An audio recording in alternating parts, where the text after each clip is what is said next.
Hello, I'm Stan Grant. Gunfire echoed across Kabul Airport this morning as Taliban fighters celebrated the withdrawal of US forces, ending America's 20-year presence in the war-torn country. Has the fall of Afghanistan damaged America's reputation among its allies? We're going to be putting that question to our guest this evening. I want to go straight to Kabul now, live for David Fox, AFP Bureau Chief for Pakistan and Afghanistan. David, it's good to have you with us. Just take us through this last day, watching all this unfold. What was it like? Well, it's very much a victory parade for the Taliban, I have to say. You know, from the cacophony of gunfire last night, I mean, an incredible amount of ordnance must have been fired into the air above Kabul. And even today, I was at the airport this morning, and the Badri Special Forces are parading. They're treating this as a victory over America, a victory over an imperial force. Yeah, and David, then the question turns to what Taliban rule will look like. There's been a lot of conversation around whether the Taliban has changed, the threats from Islamic State, Khorasan. What's your feeling about how the Taliban will rule and whether they will gain legitimacy? My personal feeling at the moment is very much that, the jury is definitely still out, but they are saying and doing the right things at the moment. It's not going to please everybody. I don't think life is going to be particularly pleasant for women in Afghanistan, but it's not going to be as bad as it was in the first iteration of the Taliban rule in 1996 to 2001. I think that's clear. And David, just from what you've seen today as well, with the US going and the Taliban there, just how strong is that Taliban presence? How obvious is that presence on the streets? It's very obvious around government buildings. In front of every ministry, there's a lot of Taliban fighters. But you can drive for blocks in the city and not see a single Taliban at all, in certain parts of the city. And even today, there's a lot of the checkpoints that come down leading to the airport. There's definitely a feeling of a slight relaxation of security. And David, we all saw those extraordinary images of people clamouring to get out of the country, taking extraordinary risks to try to escape Afghanistan. But what of the people who are there now after the US planes have gone? How are people responding to this change on the streets? There hasn't been that much change to ordinary people's lives on the street in the last 2 weeks. Some people you speak to say, wait and see, give them a chance. But certainly for the middle class of Afghanistan, they're educated people, there's a great deal of apprehension. They would still seek an opportunity. A lot of people I speak to would still seek an opportunity to leave if they get the chance, if only to wait and see what happens outside the country rather than endure it and wait and see inside the country. David, thank you. David Fox joining us live there from Kabul. Well, to discuss the political ramifications in America and here at home, in Washington, US correspondent Barbara Miller, and in Canberra, political reporter Jade McMillan. Barbara, I'll start with you first, and it's been a day of post-mortem, hasn't it, in the United States? What's the consensus been about this final day of US troops in Afghanistan? Look, I think it's been a couple of weeks of post-mortem, really, since we started seeing those chaotic scenes at Hamid Karzai International Airport. The opinion writers have been out analysing how this is going to play for Joe Biden. I think that the deaths of those Americans and, of course, the scores of Afghans in that suicide bombing at the airport gate, in a sense, really brought home to people the dangers of this mission if they weren't already clear to them. And to some extent, I think that has, in a sense, strengthened Joe Biden's argument that you need to get out now and that it's always going to be messy. So I think here there's a sense of shock that it's ended in this way, that 20 years have come to this. And this, of course, is as we approach the 20th year anniversary of those September 11th attacks and the very solemn commemorations being planned on that day. And there's also a sense of how this, of course, will play out for Joe Biden over the coming years. Now, as you know, the midterms are a very long way away. Whether this really will have any domestic ramifications is not yet clear and may depend, of course, on how it transpires in Afghanistan.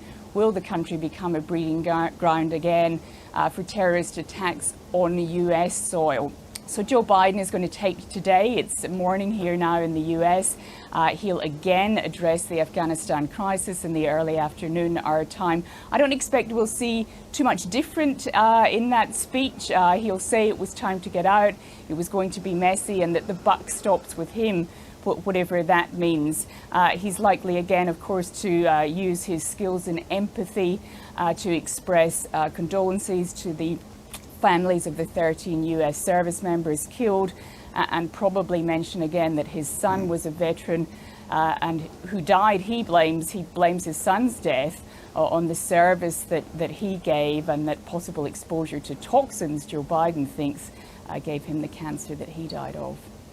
And Jade Maurice-Payne, our Foreign Minister, spoke to Anthony Blinken, the Secretary of State. What are we learning about that conversation? Well, Antony Blinken said on Twitter that the US deeply appreciates Australia's support during this difficult time. It was a fairly brief readout from his office on that conversation with Australia's Foreign Minister, Maurice-Payne. But interestingly, Stan, questions have been raised as to why, as far as we know, the Prime Minister, Scott Morrison, has not yet spoken to the US President, Joe Biden, since the Taliban's takeover in Kabul. Mr Morrison was asked about that this morning, whether or not he was disappointed that a conversation had not yet taken place. He insisted that he wasn't, that suggested that perhaps that would take place very soon. It is, of course, almost the anniversary, the 70th anniversary of the ANZUS Treaty that will be marked in Canberra tomorrow. So whether or not the two leaders will speak ahead of or soon after those commemorations, we're yet to see. Barbara, Jade, thank you so much for that. Well, the Afghan conflict, of course, has led, of course, to this past 20 years that the United States has been involved on the ground there. Tens of thousands of people have been killed, millions have been displaced. And the question now is whether Afghanistan will become a terrorist base that could again threaten the West. It was the day the world changed. We know it as 9/11. A huge explosion now, raining debris on all of us. We better get out of the way. Soon the world would know the name Osama bin Laden. From far away in Afghanistan, he plotted a terrorist attack that he believed would destroy America. We have carried the fight to the enemy. We are rolling back the terrorist threat to civilization. The US unleashed the might of its military on the Taliban rulers of Afghanistan. Bin Laden's al-Qaeda was on the run, but toppling the militants was only the start of an endless war. Thanks to our military and our allies and the brave fighters of Afghanistan, the Taliban regime is coming to an end. The Taliban never went away.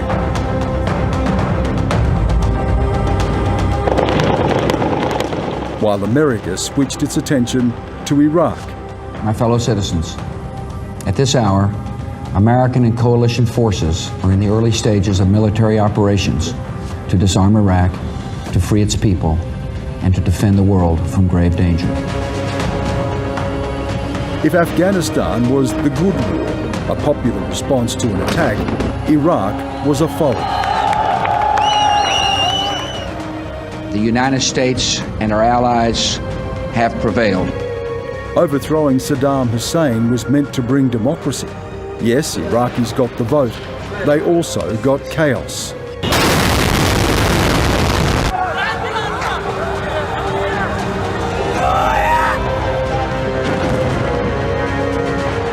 The US was fighting on two fronts. The war on terror passed from President Bush to President Obama. Obama got bin Laden, US soldiers killing him in a shootout in the terrorist leader's hideaway in Pakistan. The death of bin Laden marks the most significant achievement to date in our nation's effort to defeat al-Qaeda. But al-Qaeda had changed tack. Now it was in Iraq. Iraq, this is Sham. But now, this is all one country, one donation. It would morph into Islamic State.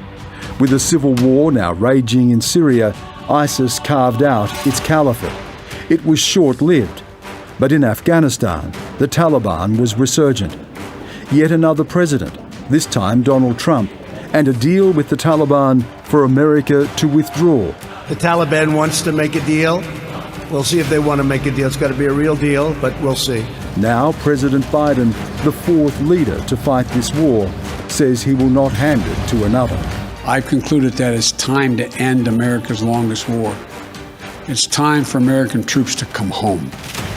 With US soldiers drawing down, the Taliban moved. Afghanistan fell in lightning speed. Afghans have clamoured to escape. Those that are left face a potentially brutal fate. Stay there! Stay there! For America, the fall of Kabul has been likened to the fall of Saigon. 20 years after bin Laden struck, America has been defeated.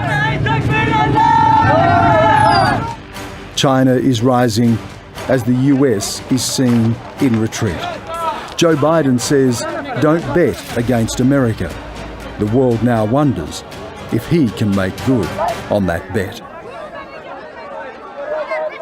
So the final chapter in the contentious US military effort has seen America handing Afghanistan back to the very Islamist militants it tried to remove when it invaded 20 years ago. Let's discuss this further now. Joining us is former Foreign Minister Bob Carr and Tom Switzer, the Executive Director of the Centre for Independent Studies. Chindwoo Su is a political analyst and a senior fellow at Pengol Institution, and he joins us from Beijing. It's nice to have all of you with us. Bob, I'll go to you first and just repeat what General Mackenzie said today. He's the head of Central Command, and he said the Taliban is pragmatic and businesslike.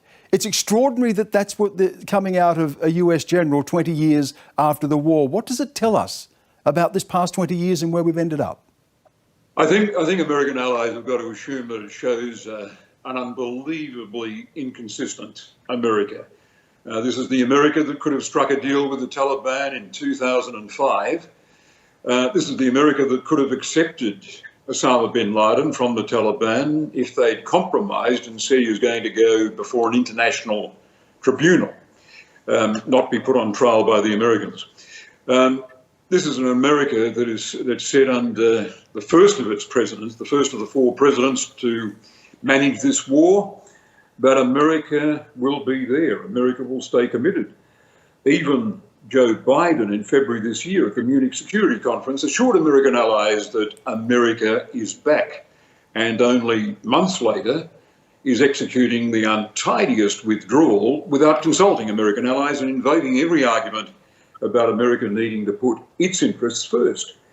Now, the bottom line lesson here, without blaming Biden, I've made it clear, and I'll say it again, that America's neocons are responsible for this disaster, and that should not be forgotten. People should be putting questions to George W. Bush. But American allies have got to calculate on the level of unreliability from their alliance partner and their friend that you might have overlooked in years past. Tom Switzer, a messy withdrawal, Bob Carr says, and I think that's clear for all to see. But was it a necessary withdrawal? Yes, it was, because the United States has spent so much blood, treasure and credibility on this, what's turned out to be a pointless exercise. I mean, the idea of exporting democracy to a very divided medieval society, it just was never going to end well. And I think that Biden and Trump are smart to get out of Afghanistan. It was a lost war.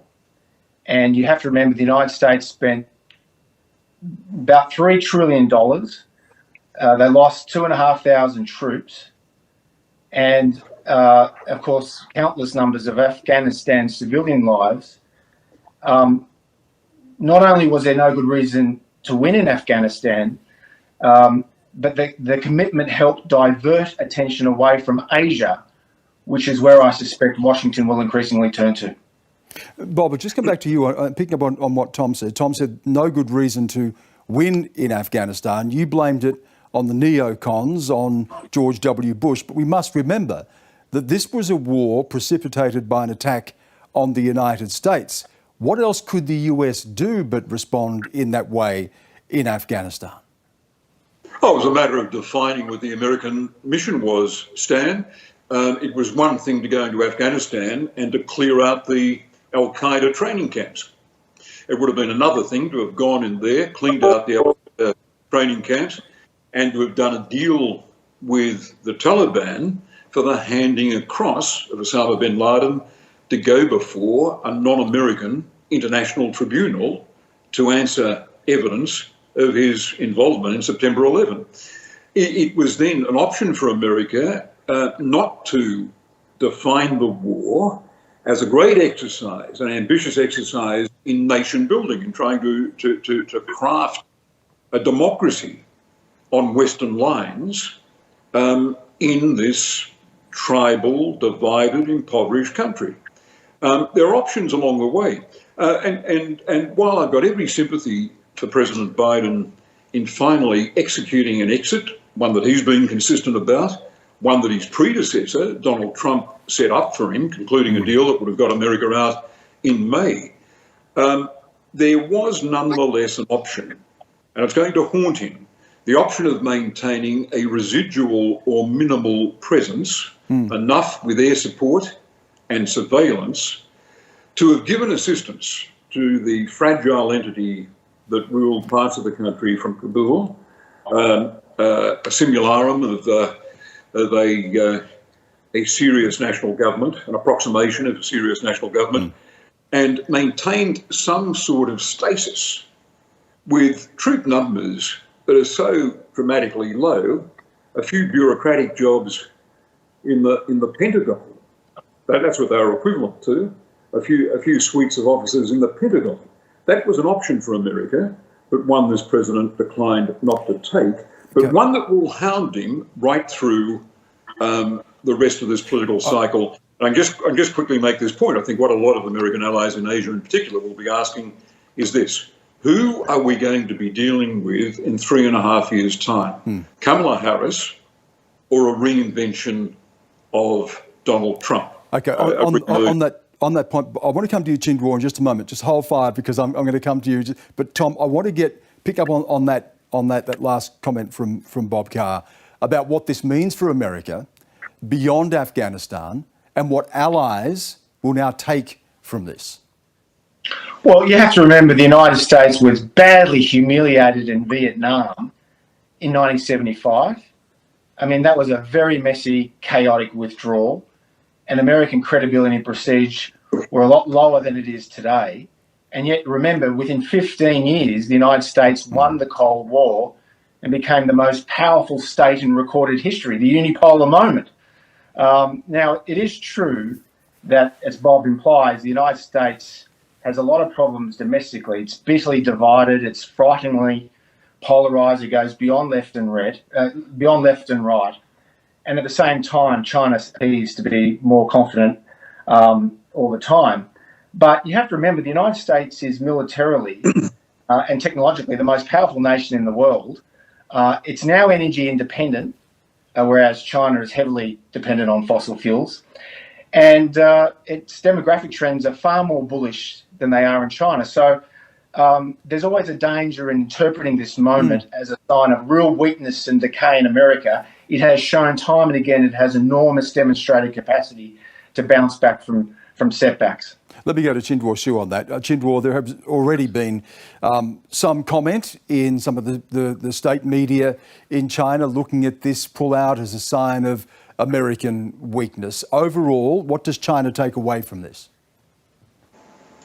Well, China's takeaway is China does not really welcome the U.S. withdrawal, as it does not really welcome the U.S. invasion of Afghanistan.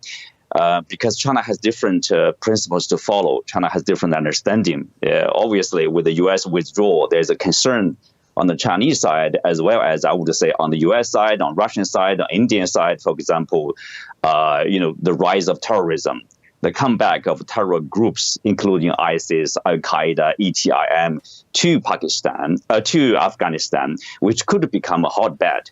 And inside the U.S., there is talk of another chance of 9/11. I would say, China is also has this kind of fears, because U.S. could potentially become the victim of terrorism, but China too, and Russia too. So in this sense, China is looking forward, actually, despite the strong rhetoric against the U.S., hasty withdrawal, which created the chaos over there. China is seeking cooperation with the U.S., with Russia. Terrorism is a common enemy right now for China and for Russia and for U.S., despite their strategic competition. So they do see this common interests, and they need to find a way. In what way we need to come together, despite all the differences. That's the challenge right now. Beyond that, though, Xinhuo, we've already heard from China that it is seeking a closer relationship with the Taliban. There are opportunities for China economically in Afghanistan. There is already debate about whether China, in fact, will recognise the Taliban government. And China is very close to Pakistan, which we know has been a long-time supporter of the Taliban in Afghanistan. Does this not also create a strategic opportunity that China may seek to exploit? Well, for China, is really the stability is the number one consideration. When people talk about BRI, Belt and Road Initiative, to include Afghanistan, that's far away on the task list, I would say. And also, China might seek to support, a stable government in Afghanistan, whether it's under Taliban or under coalition government. It does not really matter.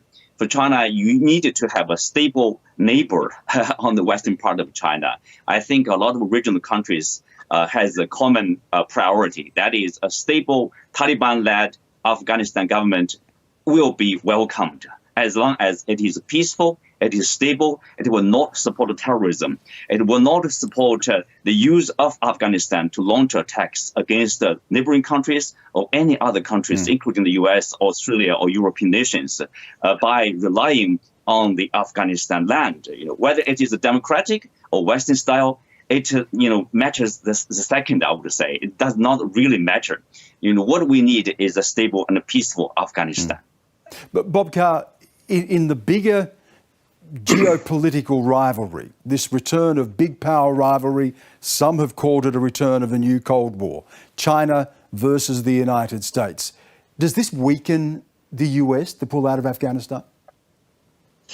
I'm a bit inclined to the pragmatism just expressed by Tom Switzer to generalise about the shocking images of American humiliation into the strategic picture that will prevail in the world in a year's time, 2 years' time, would be investing too much meaning in what we've seen in Kabul.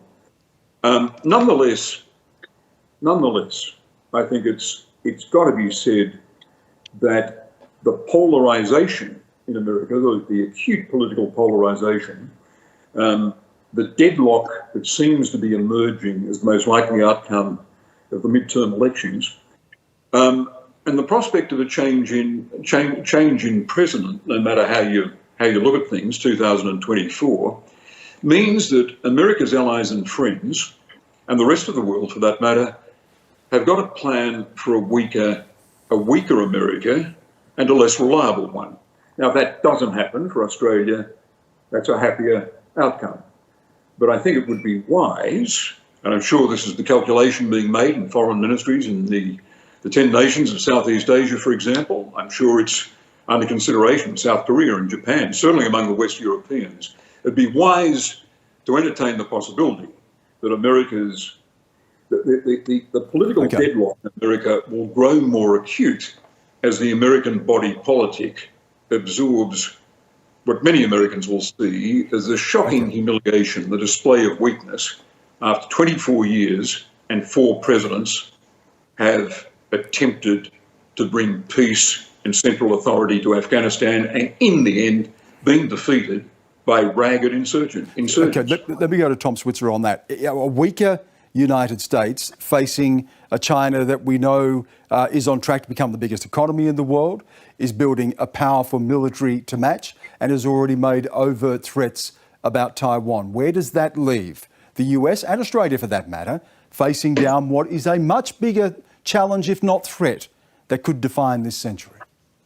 Well, Sam, what you're seeing here is the end of the unipolar moment. I mean, since the end of the Cold War, the United States has been by far the most preeminent nation in the world. And since the 9/11 terror attacks 20 years ago, it's unwisely used that power to try to democratise, do nation building in impossible lands that won't conform to American expectations. So what's likely to happen, I think this is a bipartisan view in Washington. It's one of the few bipartisan issues in Washington, despite that polarisation that Bob mentioned. There's a broad consensus in Washington that the United States will place less emphasis on the Persian Gulf, where you have a Shia Iran basically balanced against a Sunni Saudi Arabia, place less emphasis on Europe because Russia is not a serious strategic threat to Europe the way the Soviet Union was, and more emphasis on East Asia in the face of a rising China. And on that point, Tom, is likely to be the defining feature of international relations in the next decade. Indeed. I won't have a minute left, Chindwar, but your response to that. Does China now come even more into view as not just a challenge, but a threat for the United States, and how does China respond to that? Well, the U.S. sees China as a threat to its, global dominance. From a Chinese perspective, China does not seek global dominance at all. When it comes to Taiwan or South China Sea, remember, for China, it's really a sovereignty issue, a territorial integrity issue. China does not seek to have war with any other parties because China's priority is always domestic. That's really the welfare of the people, the continuous development of its economy, because it has a lot to deal with. So even there's a competition, but China does not see its competition with the U.S. is a zero sum. You can cooperate, but you can still win-win in a win-win fashion. Chindwar Xu, Tom Switzer and Bob Carr, thank you again for giving us your time.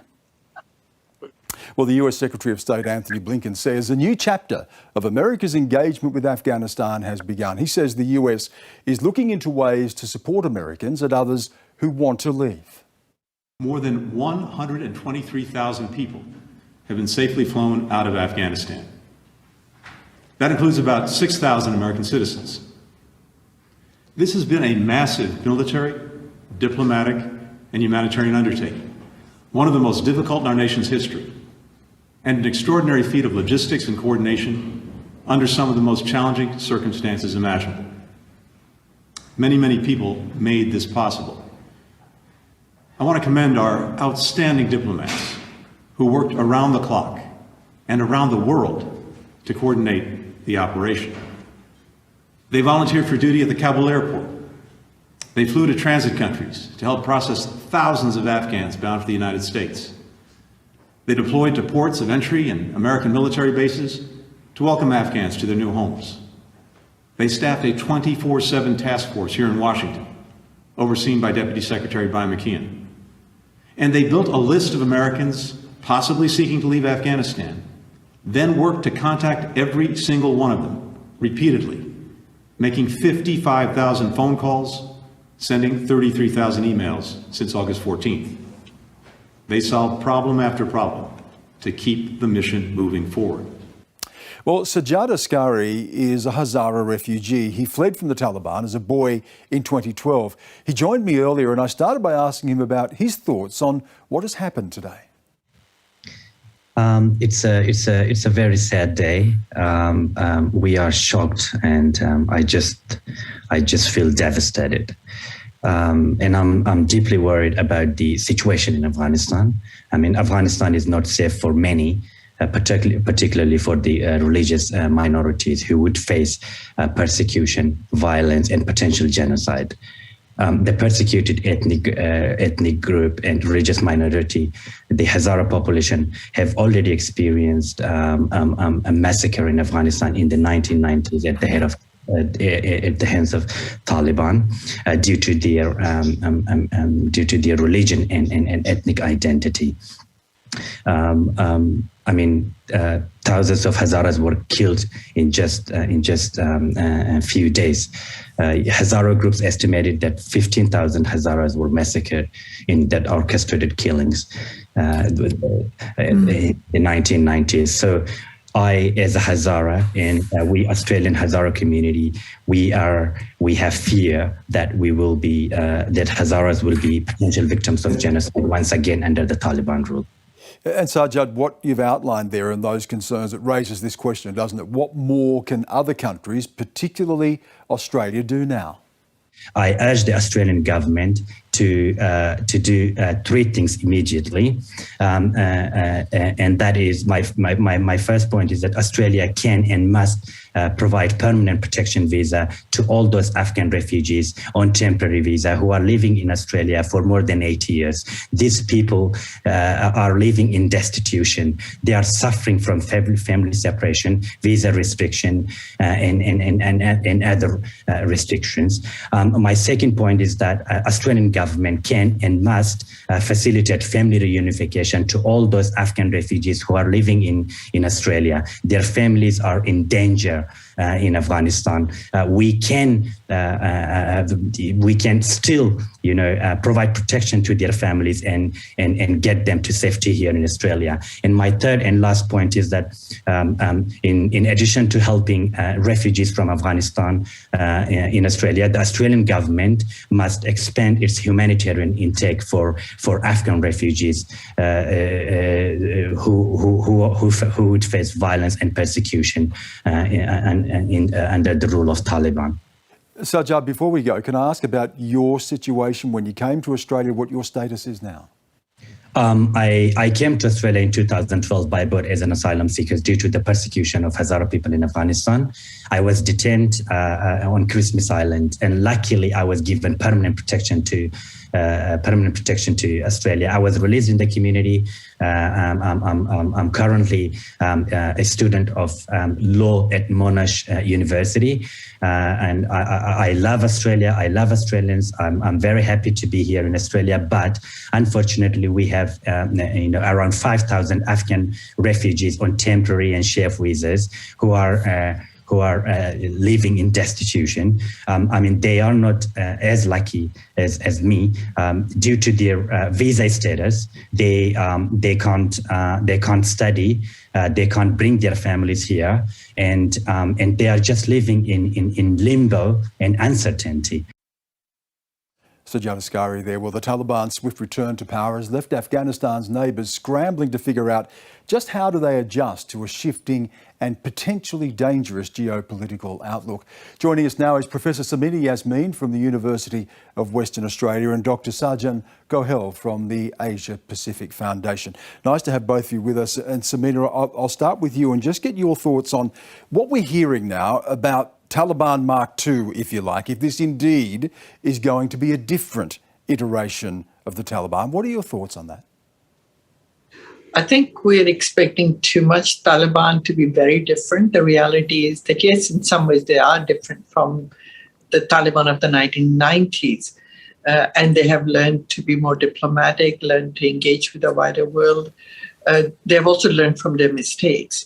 But the extent to which they really have learned, I think that would really come about or become clearer as the situation unfolds. At the moment, it's in their interest to present themselves as being more understanding, more diplomatic, more engaging. But to what extent they would stick to this position, I think that's only what the time would tell.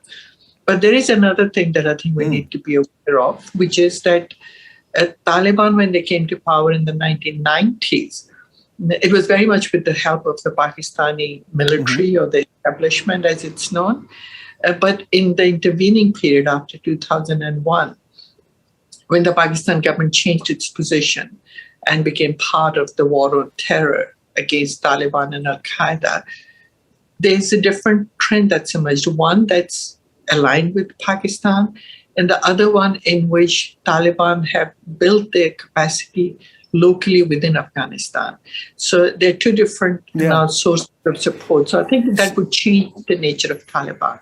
Samina, that's a very good point. And Sajan, I'll go to you on that because Pakistan has always been critical here. You can go back to the invasion of the Soviets and the rise of the Taliban and the money that Afghanistan has funneled into organisations like the Taliban. And yet it has also had to fight against the Taliban on its own side of the border with the Pakistani Taliban. Imran Khan, the other day when the Taliban took control, celebrated this in a fashion, saying that the Taliban has thrown off its chains. How do you see this evolving now and the role of Pakistan? Well, in fact, Stan, Imran Khan said it has taken off the chains of slavery, which was a dig at the West. And it didn't go down very well with many NATO countries, because keep in mind that the goal in Afghanistan was to prevent the country from being a cesspool for extremism, which the Taliban had enabled. And yes, we know that the relationship that the Pakistani military has with the Taliban remains very murky and complicated. Many of the Taliban leadership, especially the infamous Haqqani network that was responsible for the deaths of hundreds of American and coalition troops, has been based in Pakistan.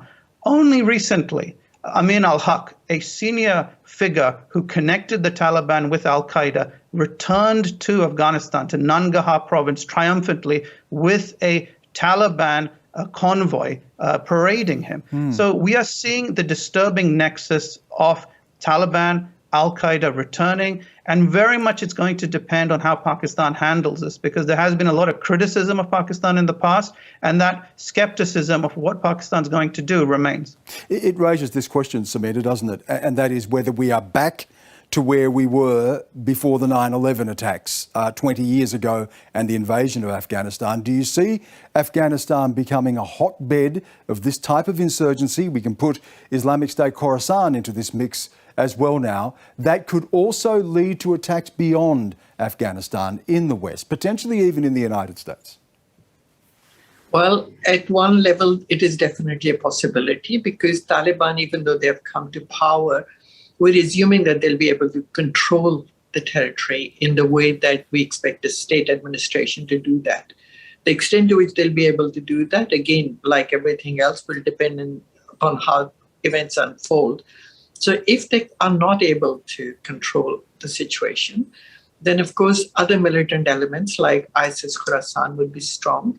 But even TTP, or Tehreek-e-Taliban Pakistan, which has been given sanctuaries in Afghanistan in the previous government, even they could be more active, because the reality is that there has been a statement very recently by Taliban regime or by Taliban leadership that Pakistan has to settle this or deal with this issue with TTP. So at one level, they're saying we won't let Afghanistan be used as a staging post for any militancy. At another level, they're saying you'll have to deal with it. So if that is the kind of attitude, then I think you can't exclude the possibility of some groups taking the opportunity to engage in militant activities. My concern is more vis-a-vis the neighboring countries, especially Pakistan, because if we see how ISIS Khorasan has got its presence in Afghanistan, but also there's some groups that are sympathetic, very small minority, extremely small, but they are there in Pakistan. So the danger is not just simply in Afghanistan or to the Western countries, it's also to the neighboring countries. Now, the extent to which Pakistan government and military can manage that, I think it depends upon to what extent the fencing that has been done for most of the border works. But it also depends upon how the groups within Pakistan that are have militant ideology or jihadi ideology, how do they get energized with what's happening across the board? So Jane, can I get you to explain this for our viewers? It can be an extraordinary complex picture that is painted here. We talk about these groups, ISIS-K, we talk about al-Qaeda. There are a whole range of groups within Pakistan, around Kashmir, Lashkar-e-Taiba. You talk about the Haqqani network. And you present this picture of almost rival gangs fighting each other. And yes, indeed, they do. But they also share a common enemy, don't they, in the West and the United States. Is it too much to make of this rivalry between Islamic State and the Taliban? Or indeed, are they not closer than may first appear? Well, indeed, there are many shades of grey when it comes to extremism in Afghanistan, Pakistan. ISIS-K is a group that is comprised of former members of the Taliban. They fell out with the leadership after the founder of the Taliban, Mullah Omar, had died several years ago. And there was a squabble over leadership, turf wars, including also murky activities such as drug trafficking and human trafficking. So the differences are not so much ideological. They are there to a degree, but they are more strategic as well. And what is complicating the situation more is that, yes, ISIS-K and the Taliban will fight each other. They'll kill each other on one day. And then the next day they will cooperate because they have sometimes convergence of interests. And keep in mind also that you have got ISIS-K fighters married into Taliban families and vice versa. So sometimes the commonality can be defeating the Ashraf Ghani government, objective achieved. And the second objective, getting the West to leave Afghanistan, that's also now been achieved. So unfortunately, Afghanistan potentially could serve as a cesspool for extremism, and that funnel into Pakistan and vice versa remains intact. Samina, we have a couple of minutes yet left, and I want to just get through a couple of things. But could I come to you on what the United States walks away from this having learned? Joe Biden says they will hunt down and take revenge against those who attack them. And we've seen strikes on ISIS-K. But the lesson surely in 20 years of this war is that you cannot kill your way to victory, and that these organisations have ways of reinventing themselves. What should the lesson be after 20 years of Afghanistan? I think the one lesson is exactly what you have mentioned, that do not use the language that in fact eggs the other side on to say, we will hunt you down. So then they think it is in their interest to show that they are not cowered by the United States. And I think there's another thing with President Biden has talked about endless wars, ending them. I think there needs to be a lesson that it's not by getting involved in these areas that you can prevent militancy. It's by actually creating an environment in which countries and groups feel that it's in their interest to side with America, support them, and also build them economically. And I think that's something that Americans need to learn, West needs to learn. And with due respect, what Gul is talking, I think we also need to learn that we shouldn't give up on Afghanistan. It's not Mark II, it's not Mark I, it's 1.5, but we have to work with it. And just on that point, in a minute, Sarjan, we don't have much time left, but there is already a resistance movement in the north. We know that has traditionally been an area that has fought against the Taliban. This war doesn't end, does it? So what is the potential of groups being able to rise against the Taliban and others? Well, the movement that you mentioned is being led by the son of Ahmed Shah Massoud, the legendary Northern Alliance commander, and also the former vice president of Afghanistan, Amrullah Saleh, and they are holed up in the Panjshir Valley. They are leading a rebellion and a cause, and it has some support, not just within Afghanistan, but also across the world, amongst the Afghan diaspora, who are deeply troubled by what has actually taken place. Look, the key thing here is how the Taliban handle things like gender equality, the narcotics trade, and terrorism. Hopefully that the West can take them to account and prevent extremism from returning. But the Taliban, whatever they say, we're going to have to judge them with a huge giant slab of salt. And my big concern is that if women's rights suffers, extremism will increase, because the two are very interconnected. Okay, we'll have to leave it there. Sarjan, thank you so much for your time. Samina Yasmin, always a pleasure to speak to you. Thank you so much. Thank you. And that is the program for this evening. I'm Stan Grant. Thank you so much for watching on what has been an extraordinary day, and of course the fate of so many Afghans now unsure or facing a very dangerous fate. We'll leave you with this image.